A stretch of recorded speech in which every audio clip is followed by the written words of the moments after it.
আলহামদুলিল্লাহ, এই যে আমি এইমাত্র এই বোটা থেকে, এই যে সাতক্ষীরা এই বোটা থেকে এইমাত্র এই যে পাকা আম পারলাম, পুরা কিন্তু পেকে গেছে। সাতক্ষীরার বিখ্যাত যে হিমসাগর আম, সেই আম কিন্তু এটা। তো আপনারা দেখতে পাচ্ছেন এই গাছে অলরেডি আমগুলো পেকে গেছে এই বাগানের। তো যদি এই হিমসাগর আম কারোর প্রয়োজন হয়, আমারে এখনই যোগাযোগ করেন, আমি এই হিমসাগর আম সরাসরি আপনাদের কাছে পাঠিয়ে দেবো। তো দেখতে পাচ্ছেন এটা এই গাছ থেকে মাত্র পারলাম, এই আঠা এখন লেগে আছে, একটু মুছি না হলে।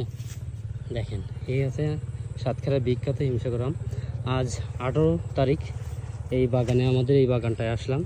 এই যে আমাদের যে বাগানটা আসলে আমাদের কন্ট্যাক্ট করা আছে, তো এই বাগানটা কিন্তু এই বাগান থেকে এইমাত্র এই গাছ পাকা আম আমার পকেটে একটা আছে, এখানে একটা রেখে দিয়েছি পেড়ে। তো এই সাতক্ষীরার বিখ্যাত হিমসাগর আম যদি কারো প্রয়োজন হয়, আমার সাথে এখনই যোগাযোগ করেন। এরকম